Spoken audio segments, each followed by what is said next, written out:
ஆண்டவரும் அன்பு இரட்சகருமாய் இருக்கிற இயேசு கிறிஸ்து நாமத்தினாலே ஒரு வாழ்த்தி வரவேற்கிறேன். ஹல்லேலூயா, ஹல்லேலூயா. தேவாதி தேவனுக்கு மகிமை உண்டாவதாக. இந்த அருமையான வேளையிலும் கூட நல்ல ஒரு அருமையான ஆராதனை, நல்ல அருமையான சிறு பிள்ளைகள் வேத வாசிப்பு, வேத வசனங்கள் சொல்வதும், வாலிபர்கள் தேவனை துதித்து பாடல்கள் பாடுவதும் எவ்வளவு மகிமையா இருக்கிறது. ஹல்லேலூயா.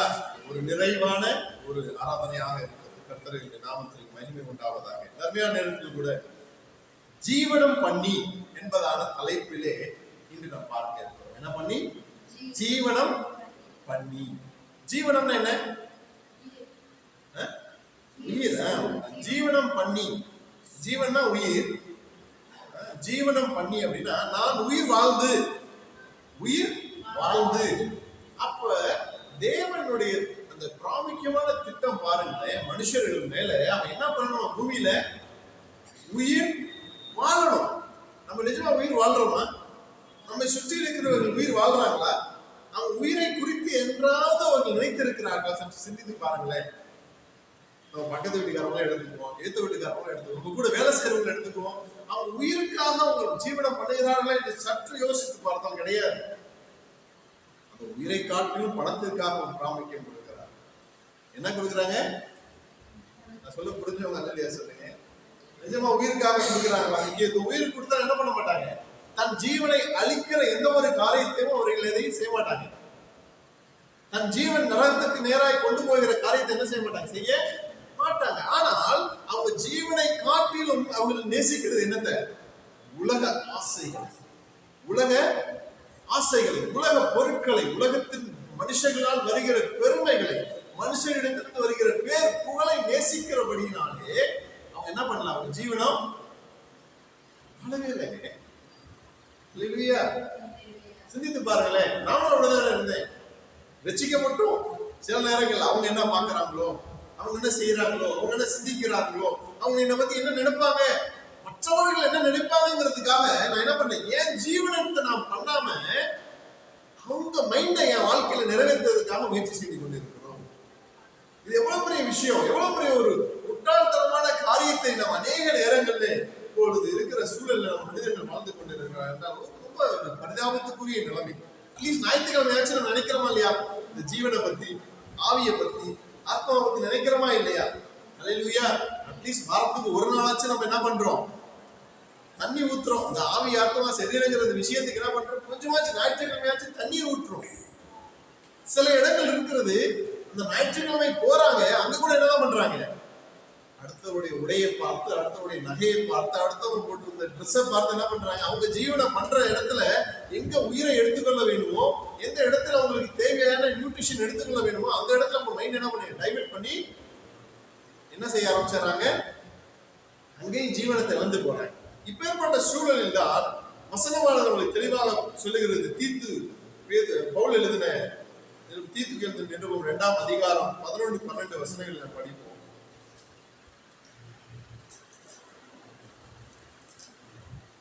ஏனெனில் எல்லா மனுஷருக்கும் ரட்சிப்பை அளிக்கத்தக்க தேவ கிருபையானது பிரசன்னமாகி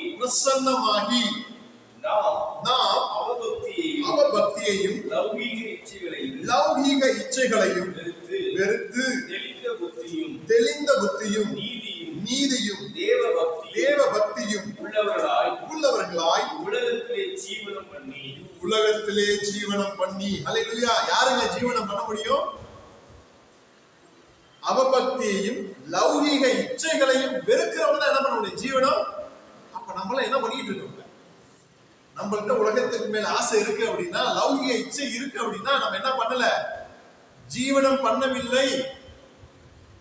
இதுவே சரியான வார்த்தை. நம் உலகத்தின் மேல் ஆசை இருக்கிறது என்றால், மற்றவரோடு கூட நாம் போட்டி போடுகிறோம் என்றால், மற்ற குடும்பத்தாரோடு கூட நம்ம உற்ற உறவினர்களோடு கூட நாம் போட்டி போடுகிறோம் என்றால், எனக்குள்ளும் லௌகீக இச்சையானது இருக்கிறது, நம்மளுக்குள்ளும் லௌகீக இச்சையானது இருக்கிறது. தேவன் நம்மை பூமியில் வைத்ததன் பிராமுக்கியமான காரியம் என்னவென்றால் ஜீவனம் பண்ணும்படியாக. இந்த ஜீவனம் பண்ணும்படியாக வைத்த தேவன் இதை டிஸ்ட்ராக்ட் பண்ணும்படியாக, தேவனை நோக்கி ஜீவனம் பண்ணி எப்போதும் துதித்து மகிமையாக வாழ்வதற்கு இதை தடை செய்யும்படியாக வழியாக கொண்டு வரப்பட்ட இந்த யுக்திகள் தான் என்ன? லௌகீக இச்சை, மற்றவர்களை பார்த்து என்னிடத்தில் இல்லை என்பதனான குறை, உலகத்தின் மேல் ஆசை, மற்ற குடும்பத்தார் மேல ஒப்பிடுவது, மற்ற மனிதர்களோடு ஒப்பிடுவது, மற்ற ஸ்டூடெண்டோடு கூட ஒப்பிடுவது, சக நண்பர்களோடு நம்மை ஒப்பிடுவது, இந்த நினைவுகள், இந்த சிந்தனை எல்லாம் யார் இன்செக்ட் பண்றது? பிசாசு. நம்ம வீட்டுல ஒரு புதுசா ஒரு கம்ப்யூட்டர் வாங்கிட்டோம்னு வச்சுக்கோங்களேன், அப்ப தெரியும். இப்பெல்லாம் எல்லாத்துக்கும் இன்பில்டாவே வந்துருச்சு ஆன்டிவைரஸ் எல்லாம், இல்லைங்களா? அப்ப நாங்க இங்க சின்ன வயசுல இருக்கும் போதெல்லாம் கம்ப்யூட்டர் எல்லாம் வாங்கிட்டாங்க அப்படின்னா, மத்தவங்களுடைய பென் டிரைவோ, பிளாப்பியோ, சிடியோ என்ன பண்ண மாட்டாங்க, நம்மளோட சிபியூல இன்சர்ட் பண்ண மாட்டாங்க. காரணம் என்ன?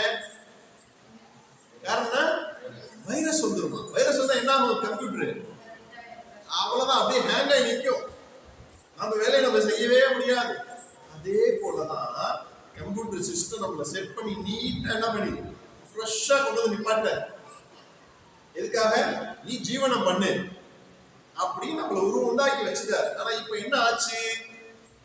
எவனோ ஒருவன் வந்து நம்மள இன்செர்ட் பண்ணல, நம்ம சிந்தனைகள் அங்க திரும்பும் போது அந்த சமயத்தை உள்ள வந்து உட்கார்ந்துருந்தாங்க. சிந்தனை யார் பண்ணிட்டா? சாத்தான் என்ன பண்ணிடுறான்? ஓ, உனக்கு இந்த ஆசை இருக்கா? அப்ப பணத்தின் மேல் ஆசை இருக்கா?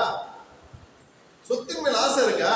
அப்படிங்கிற அந்த ஒரு சிக்னல், ஒரு கிரீன் சிக்னல் நம்மள்ட்ட கிடைச்சிருச்சுனாலே போதும். உடனே நீங்க பாருங்க, இப்பெல்லாம் வந்துருச்சு பாத்தீங்களா, ஏஐ டெக்னாலஜி வந்ததுனால என்ன பண்ணிருச்சு, நீங்க பேசுங்களேன், எனக்கு ஒரு நல்ல ஒரு பிராண்ட், ஹை பிராண்ட் கார் வாங்கணும் அப்படின்னு சொல்லி வீட்டுல நெருக்கமா இருக்கிறதுல ஒரு நாளைக்கு ஒரு 3 வாட்டி 4 வாட்டி பேசுங்க, அடுத்து போன்ல உங்களுக்கு வந்துடுறாங்க. நீங்க என்ன பேசுறீங்கிறத என்ன பண்றாங்க, ஒட்டி கேட்டு என்ன பண்ணிடுறாங்க, போன்ல அட்வர்டைஸ்மெண்ட் வந்துருங்க. நீங்க ஏதாச்சும் ஒரு யூடியூப் பார்த்துட்டு இருக்கும்போது இடையில என்ன வரும், நீங்க எந்த பொருளை வாங்கணும்னு பேசுனீங்களோ அந்த பொருளுடைய அட்வர்டைஸ்மெண்ட் எங்க வரும்? போன்ல வந்துடும். அதே போல உங்களுடைய சிந்தனையுடைய சிக்னலை கண்டுட்டான் அப்படின்னா இப்ப சாத்தா என்ன பண்ணிடுவான், அதற்கு ஏற்ற மாதிரியே நம்ம சுத்தி பக்கத்துல இருக்க ஜனங்களை உருவாக்கி வச்சுக்குவோம். கிடுகிடுன்னு வளர்ந்துட்டாங்க, கிடுகிடுன்னு என்ன பண்ணிட்டாங்க, பணம் சம்பாரிச்சுட்டாங்க, கிடுகிடுன்னு வீடு கட்டிட்டாங்க, அவங்க பிள்ளைங்களாம் மணிமணியா இருக்குதுங்க அப்படின்னு சொல்லி சொல்ற அளவுக்கு மேக்கப்பை பயங்கரமா செட் பண்ணி வச்சுப்போம். இதை பார்த்ததையும் நம்ம என்ன பண்ணிடுவோம், நம்ம ஜீவனை பண்ணுவோமா? காத்து பிடிக்கின்ற பலூன் மாதிரி என்ன ஆயிரும், அப்படி குறைஞ்சிட்டோம்னா என்ன ஆகும்? அடுத்து திரும்ப யாராச்சும் வந்து காத்து அடிச்சு அவன் இல்லையா ஜீவனத்தை கொடுக்கணும் இல்லையா? ஆனா தேவ ஜனங்களா இருக்கிற நம்ம ஒவ்வொரு நாளும் நம்மை நாம் தேவ வசனத்தினாலே பலப்படுத்திக் கொண்டே இருக்கணும். பாருங்க, வசனம் சொல்லி பாருங்களேன், ஏனெனில் எல்லா மனுஷருக்கும் ரட்சிப்பை அளிக்கத்தக்கதாக தேவ கிருபையானது பிரசன்னமாயிடுச்சு. யார் மூலமா பிரசன்னமாயிருச்சுங்க? இந்த பிரசனம் எங்க தொடங்கி இருக்கு சொல்லுங்க பாப்போம். எனக்குள்ள தொடங்கி இருக்கு. இந்த வசனத்தை கேட்டுக்கொண்டு இருக்கிற உங்களுக்குள்ள இந்த பிரசனம் ஆகியிருக்கு. இந்த பிரசனம் ஆகியது அது என்ன ஆகிருக்கு, ஜீவனம் பண்ணும்படியாக அது உண்டி தள்ளுது உங்களை. கிறிஸ்து இயேசுக்காக நான் ரட்சிக்கப்பட்டேன், நான் இயேசுக்காக வாழ போறேன், இனிமே என் வாழ்க்கையில பணத்துக்கு நான் ஓட மாட்டேன், எனக்கு பணம் தான் முக்கியம் என்பதை நான் நினைக்க மாட்டேன், நான் இனிமே எதுக்காக ஓட போறேன், இயேசுடைய மகிமைக்காக நான் ஓட போறேன்னு சொல்லி உங்களை உண்டி தள்ளுறது என்ன, அவருடைய பிரசன்னம். அவருடைய பிரசன்னம் உங்களை உண்டி தள்ள தள்ள நீங்க ஆட்டோமேட்டிக்கா நீங்க ஜீவனம் பண்ணுவீங்க.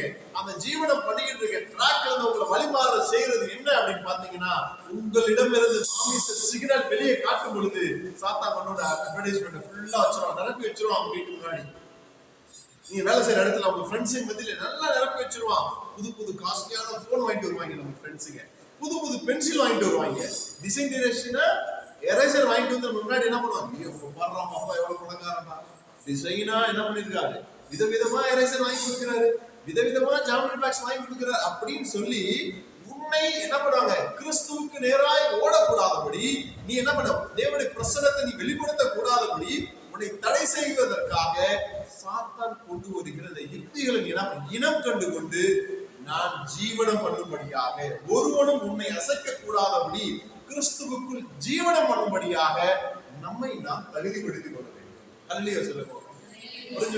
அல்லேலூயா. அடுத்த எழுது வாசிப்பு 1 தீமோத்தேயுக்கு எழுதின நிருபம் 2ஆம் அதிகாரம் 4ஆம் வசனம். இங்கே சற்று தெளிவாக நாம் பார்க்கலாம். நாம் எல்லா பக்தியோடும் நல்லொழுக்கத்தோடும் கலகம்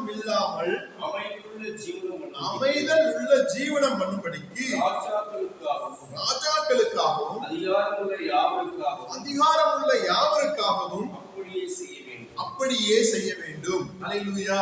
இது நம்மளுக்கு சரியாக பொருந்தும்.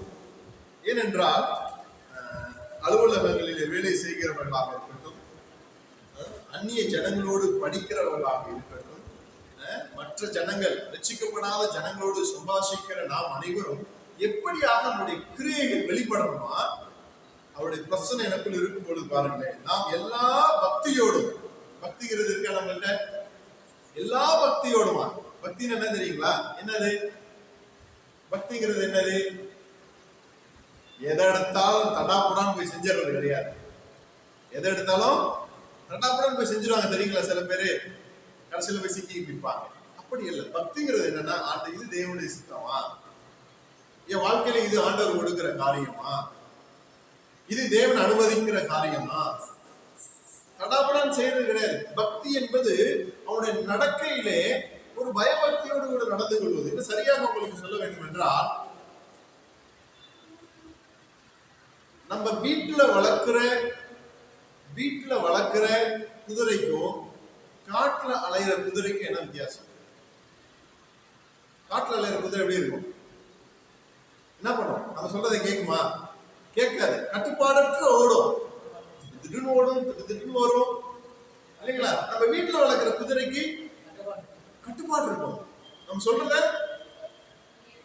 கேட்கும். அப்புறம் என்ன செய்யும்? நம்மளுக்கு ஒரு நம்ம பேரை கேட்டாலே, நம்ம சவுண்டை கேட்டாலே அது உற்சாகம் அடையும். ஆமா தானே? அப்ப அதுக்குள்ள என்ன உண்டாயிருக்கு? ஒரு பயபக்தி உண்டாயிருக்கு. ஆமா இல்லையா? காட்டுல விடும்போது, காட்டுல அதே குதிரையோட நேச்சர் காட்டுல இருக்கும் பொழுது கட்டுப்பாடற்ற இந்த குதிரை இப்ப வீட்டுல நம்ம வளர்த்து மனுஷனுடைய உணர்வுகள், என்னோட உணர்வுகள், நான் எப்படி அதுக்கு பாசம் காமிக்கிறேன், எப்படி நான் தடவி கொடுக்குறேன் அப்படிங்கிற உணரும் பொழுது அது எப்படியாக மாறுகிறது? இப்ப ஒரு பயபக்தியாக, நிதானமாக, நான் யாருங்கிறது தெரிஞ்சு என்ன பண்ணிக்குது? திடீர்னு ஓடாது, திடீர்னு காரியங்களை செய்யாது, ஒரு அமைதியுள்ள ஜீவனத்தை அது பண்ணுது இல்லைங்களா? அதே போலதான் நாம் கிறிஸ்துவுக்குள், அவருக்குள். இதுக்கு முன்னாடி நம்ம எப்படி இருந்தோம்? ஃபர்ஸ்ட் ஒரு கேட்டகரியா ஆண்டவர் பிரிச்சாரு. எப்படி பிரிச்சாரு? ஆபிரகாம எப்படி பிரிச்சாரு? நம்ம எல்லாம் என்ன பண்ணோம்? ஆபிரகாமின் பிள்ளைகளா இருக்கிறவங்க ஒரு சந்ததியும், ஆபிரகாம் பிள்ளைகளா இல்லாதவங்க ஒரு சந்ததியும் பிரிச்சாங்களா? அப்ப ஆபிரகாமின் பிள்ளைகளா இல்லாத சந்ததிகளா எப்பேற்பட்டவங்களா? காட்டுல அலையிற குதிரைகள் கூட தட்டப்பட அவங்க இஷ்டத்துக்கு செய்வாங்க, இஷ்டத்துக்கு பேசிடுவாங்க. யாராச்சும் ஒருத்தவங்க தெரியாம தவறா பேசிட்டாங்கன்னா பதிலுக்கு பதில் உடனே என்ன பண்ணுவாங்க? கண்ட்ரோலே இருக்காது அவங்கள்ட்ட. ஏன் அப்படின்னா அவங்களுடைய வளர்க்கை, அவங்களுடைய செயல்பாடுகள் அப்படியாக இருந்திருக்கு. ஒரு விஷயம் என்ன சொல்லப்படுது இல்லை, அவங்க உணர்வு, ஒருத்தர் ஒரு பேச்சை பேசிட்டாங்கன்னா பதிலுக்கு பேச்சாச்சு பேசினாதான் என்ன ஆவாங்க? அவங்க கட்டுப்பாட்டுக்குள்ளே வருவாங்க. இப்படியாக இருந்த மனுஷனை இப்ப என்ன பண்ணாரு? ஆபிரகாம் பிள்ளைகள் என்று, ஆபிரகாம் பிள்ளைகள் இல்லாதவங்களுக்கு தனித்தனியா பிரிச்சு அவங்களுக்கு எல்லாம் விருத்த சேதனம் பண்ணி இப்படியாக ஒரு செக்ரிகேட் பண்ணி வச்சிருக்கிற காலகட்டத்தை விட்டுட்டு இப்ப என்ன பண்ணிட்டாரு? அவருடைய ரத்தத்தினாலே நம்ம என்ன பண்ணிட்டாரு? இப்ப கட்டி போட்டாரு. எதனால கட்டி போட்டாரு? அவருடைய ரத்தத்தினால கட்டி போட்டு அவருக்கு நெருங்கும்படியாக, கீழே வாட்சி பார்த்தீங்கன்னா வரும் அந்த வசனங்கள், அவருடைய ரத்தத்தினால கட்டி போட்டு அவருக்கு நெருங்கும்படியாக. அப்ப நான் என்ன பண்ணலாம்? எந்த ஒரு என்னுடைய சுய பெருமையினால அல்ல, என்னுடைய கிரியையினால அல்ல, நான் விருத்த சேதனம் பண்ணப்பட்ட இவனுடைய ஜெனரேஷனால அல்ல, அவருடைய ரத்தத்தினாலே, நான் எந்த ஒரு பிரயாசமும் பண்ணாமல் அவருடைய ரத்தத்தினாலே என்னை இழுத்து கொண்டு அவர் பக்கத்துல வச்சுக்கிட்டாரு. இப்ப நான் என்ன பண்ணணும்? பயபக்தி யாருக்கு உண்டாகணும்? யார் மேல உண்டாகணும்? ஏசப்பன் மேல உண்டாகணும். அவர் மேல இந்த பயபக்தி உண்டாகணும். காரணம் அவருடைய ரத்தத்தினாலே என்ன பண்ண? அவர் என்னை இழுத்து கொண்டபடியினால் என்னுடைய சிந்தனை, செயல்கள் எல்லாம் அவருடைய பயபக்திக்குள் உண்டாகணும். எனக்கு இஷ்டம் வச்ச செயலத்துல நான் ஏந்திருப்பேன், எனக்கு இஷ்டமான நேரத்துல தான் நான் பைபிள் படிப்பேன், எனக்கு இஷ்டமானவங்களோட மட்டும்தான் நான் அதிகமா பேசுவேன் அப்படின்னு சொல்லி உன்னுடைய சுயத்தை வெளிப்படுத்துகிறவர்கள் என்னவாக இருக்க முடியாது? பயபக்தி வெளிப்படுத்தவே முடியாது. அப்படி பயபக்தியை வெளிப்படுத்தாதவர்கள் என்ன பண்ண முடியாது? நல்ல ஒழுக்கத்தோடு கூட என்ன பண்ண முடியாது? வாழ முடியாது. நல்ல ஒழுக்கத்தோடும் கலகம் இல்லாமலும் என்ன பண்ணணும்? வாழணும். கலகம்னா என்னங்க? அவன் இருந்தானா அந்த இடத்துல என்ன இருக்கும்? இந்த இடத்துல இவன் இருக்கானா? அப்ப அந்த இடத்துல சண்டை இருக்கு. அப்ப அவங்களும் என்ன இல்லை? அவருடைய ரத்தத்தினால கட்டுப்பட்டவர்களாக அல்ல. அது நீங்க உணர்ல அர்த்தம். அந்த ரத்தத்துக்கு பவர் இல்லைன்னு அர்த்தம் இல்லைங்க. நான் இயேசு கிறிஸ்துவுடைய ரத்தத்தினாலே நான் கட்டப்பட்டவனாக இருக்கிறேன் என்பதை உணராமல் இருப்பது. புரியுதுங்களா? கழுகுடைய முட்டைய கோழியை அடக்காச்சுன்னா என்ன ஆகும்? கோழி குஞ்சோட விட வளரும்.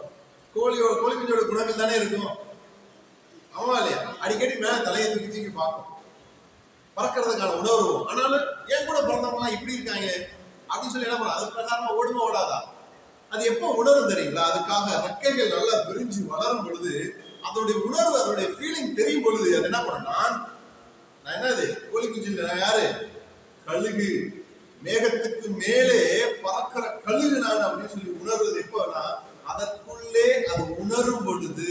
அதே போலதான் நான் இயேசு கிறிஸ்துடைய ரத்தத்தினாலே நான் கட்டப்பட்டு இருக்கிறேன். என் சிந்தனைகளை கட்டுப்படுத்துவதற்கு எனக்கு அதிகாரம் இருக்கு. என் இடத்திலிருந்து எழும்புகிற லௌகிக இச்சைகளை நான் கட்டுப்படுத்துவதற்கு எனக்கு அதிகாரம் இருக்கு. ஏனென்றால் அவருடைய ரத்தத்தினாலே இவைகளை பெற்றிருக்கிறேன் என்பதை நான் உணரும் பொழுது நான் என்னவா மாறுறேன்?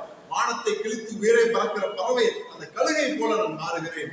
இல்லை, நானும் மற்ற மனிதர்கள் போலதான், நானும் என்னோடு கூட படிக்கிறவனை போலதான், என் கூட இருக்கிற பக்கத்து வீட்டுக்காரன் போலதான் நானும் அப்படின்னு சொல்லி நினைச்சுக்கிட்டு இருந்தோம் அப்படின்னா அவருடைய ரத்தத்தை நாம் இன்னும் உணராதவர்களாகவே நாம் இருந்திருக்கிறோம். கீழே எடுத்து படிச்சு பாருங்களேன். நம்முடைய இரட்சகராகிய தேவனுக்கு முன்பாக அது நன்மையும் பிரியமா இருக்கிறதா. எப்படி வாழ்றதுங்க? அவருடைய ரத்தத்தை உணர்ந்தவர்களாக நாம் வாழும் பொழுது அவருடைய பிரியமுள்ளதா இருக்கிறதா. அல்லேலூயா. அதை நீங்க எபேசியர் 2:8 அந்த விஷயத்தை படிக்கலாம். நான் முன்னாடியே சொல்லிட்டேன். அவருடைய ரத்தத்தினுடைய அந்த ரத்தத்தினாலே கட்டப்பட்டவர்களா இருக்கிற கிரியைகளை எபேசியர் 2:8 நீங்க இந்த வசனங்களை நீங்க பார்க்கலாம். கிருபையினால் இது உங்களால் உண்டானதுகள் அல்ல, இது யாரால் உண்டானது? தேவனுடைய ஈவு. அந்த ஈவை நம்ம உணரும் பொழுது இந்த விஷயங்கள் நம்மளுக்குள்ள கட்டுப்பாட்டுக்குள்ள வரும். எந்தெந்த விஷயங்கள்? லௌகீக இச்சை நம்ம கட்டுப்பாட்டுக்குள்ள வரும். உலகத்தின் மேலுடைய கண்ணோக்கம் போகாது. அவருடைய பிரசனம் என் மேல் இருக்கும். நான் ஜீவனம் பண்ணுகிறவர்களா நான் வாழ்வேன். அல்லேலூயா. இப்பேற்பட்ட சுபாவங்கள் நம்ம இடத்துல வெளிப்படும். நம்முடைய இதெல்லாம் செஞ்சுட்டு ஒரு விஷயத்தை சொல்றாரு பாருங்க. 3வது வசனம். நம்முடைய இரட்சகராகிய தேவனுக்கு முன்பாக அது நன்மையும் பிரியமாய் இருக்கிறது. அல்லேலூயா. எது நன்மையும் பிரியமாய் இருக்கிறதா? பயபக்தியோடு வாழ்வது, நல்லொழுக்கத்தோடு கலகம் இல்லாமல் அமைதியுள்ள ஜீவனம் பண்ணும்படிக்கு. இப்படி எல்லாம் இருக்கும் பொழுது அது யாருக்கு மகிமையா இருக்கலாம்? அல்லேலூயா.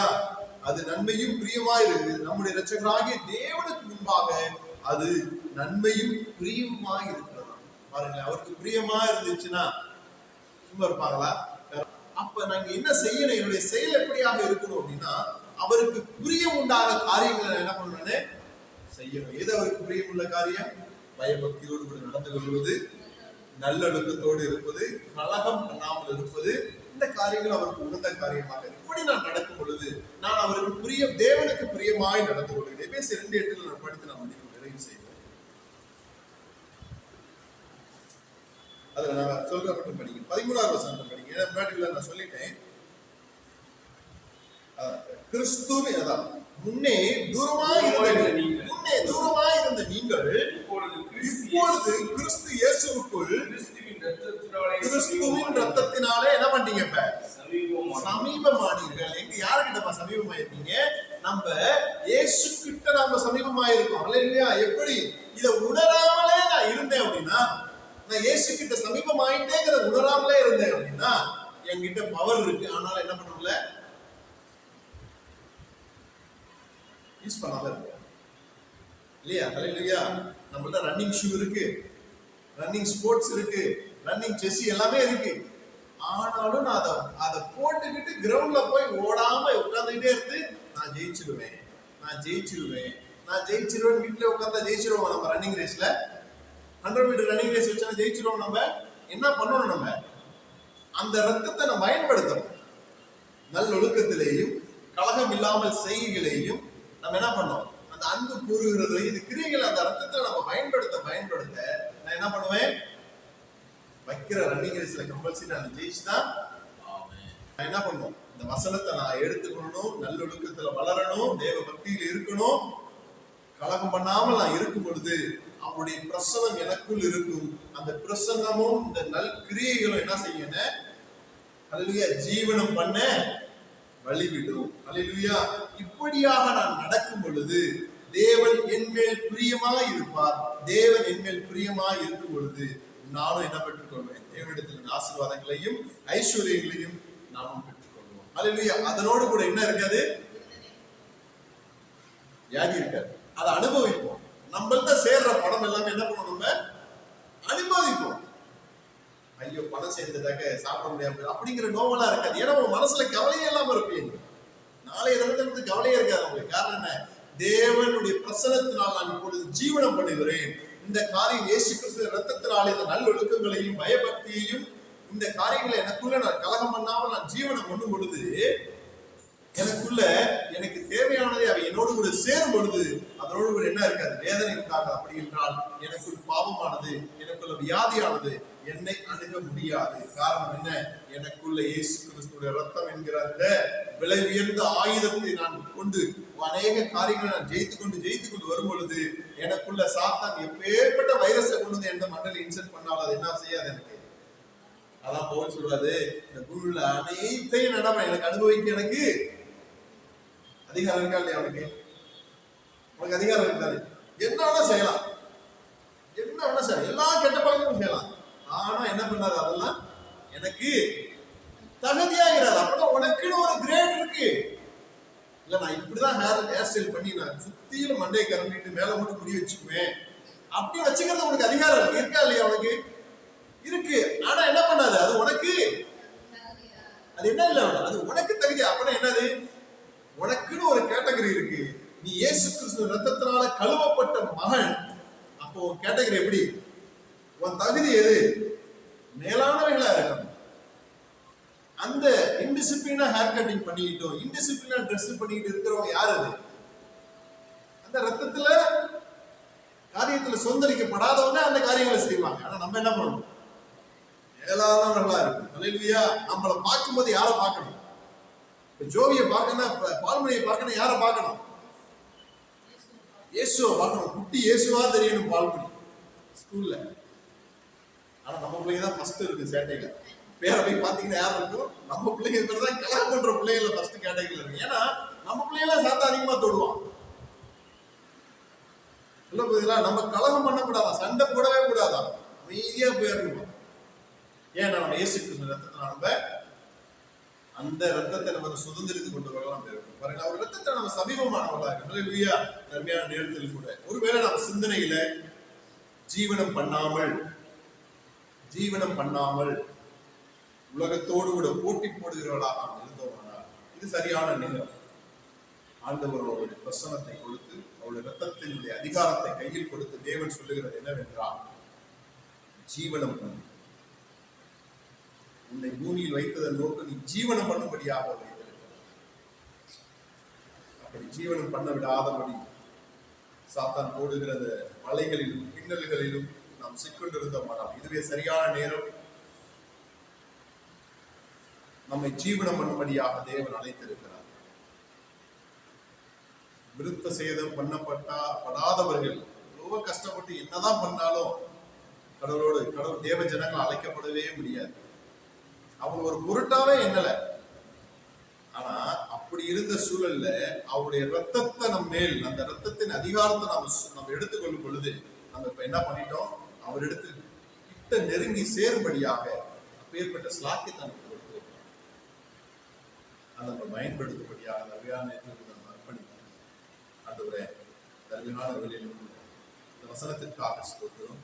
உங்க பிரசனத்தினாலே ஆண்டவரே எங்களை ஜீவனம் பண்ணும்படியாக, எங்களிடத்தில் நற்காரியங்கள் வெளிப்படும்படியாக, ஆண்டவரே எங்களிடத்தில் ஆண்டவரே பக்தியும் நல்லொழுக்கமும் ஆண்டவரே கலகம் இல்லாத தன்மையும் எங்களிடத்தில் வெளிப்படும்படியாக எங்களுக்கு அர்ப்பணிக்கிற சுவாமி. ஆண்டவரே எங்களிடத்தில் இருக்கிற இந்த லௌகிக இச்சைகளை இயேசுவின் நாமத்தில் ஆண்டவரே இப்பொழுது எங்களை விட்டு நீங்கட்டும். ஆண்டவரே, நாங்க இடம் கொடுத்துட்டோம்ப்பா, நாங்கள் சிக்னல் காட்டிட்டோம். ஆண்டவரே, உலக ஜனங்களோடு பார்க்கும் பொழுது, மற்ற ஜனங்களை பார்க்கும் பொழுது, மற்றவர்கள் அணிந்திருக்கும் ஆடையை பார்க்கும் பொழுது நாங்கள் பார்த்துட்டு ஆண்டவரே, நான் சிக்னல் காட்டிட்டு ஆண்டவர், அதுதான் மேன்மைங்கிறத, அதுதான் பெரிய காரியங்கிறத நான் சிக்னல் காட்டினதுனாலே சாத்தான் எனக்குள்ள அந்த கிரியைகளை போட்டுட்டு ஆண்டவரே, என்னை மன்னிச்சிருக்கப்பா. எனக்குள்ள இருக்கிற லைவ் இச்சைகளை எடுத்து போடுங்க இயேசுவின் நாமத்தில். இப்பொழுது நீங்கட்டும் இயேசுவின் நாமத்தில். ஆண்டவரே, உங்க பிரசன்னத்தை நான் அதிகமாக வாஞ்சிக்கிறேன். நீ ரத்தத்தினாலே என்னை மீட்டுக் கொண்டதை நான் அதிகமாக நான் வாஞ்சிக்கிறேன். உமது பிரசன்னத்தை அதிகமாக நான் வாஞ்சிக்கிறபடினால் நான் ஜீவனம் பண்ணுகிற வாழ்க்கையை தேவன் எனக்கு கொடுத்திருக்கிறீங்க. அதை ஒவ்வொரு நாளும் அறிந்து ஆண்டவரே அதன் பிரகாரமாய் வாழ நேரத்தில் கூட அந்த கேட்ட வசனத்தை கேட்ட ஒவ்வொருத்தரும் இதை கரங்களுக்கு ஆண்டவர் சிவருமாய் இருக்கிற இயேசு கிறிஸ்துவின் நாமத்தை நாங்கள் ஜெபிக்கிறோம். எங்கள் ஜீவனுள்ள பிதாவே. என் ஆத்துமாவே கர்த்தரை ஸ்தோத்திரி, என் முழுவதுமே என்னுடைய பரிசுத்த நாமத்தை ஸ்தோத்திரி. என் ஆத்துமாவே கர்த்தரை ஸ்தோத்திரி, கர்த்தர் செய்த சகல உபகாரங்களையும். அல்லேலூயா, அல்லேலூயா, அல்லேலூயா. கிறிஸ்துவுக்குள் வாழும் எனக்கு எப்போதும் வெற்றி உண்டு. கிறிஸ்துவுக்குள் வாழும் எனக்கு எப்போதும் வெற்றி உண்டு. வெற்றி உண்டு, வெற்றி உண்டு, வெற்றி உண்டு, எனக்கு வெற்றி உண்டு, வெற்றி உண்டு, வெற்றி உண்டு. கிறிஸ்துவுக்குள் வாழும் எனக்கு எப்போதும் வெற்றி உண்டு. அல்லேலூயா.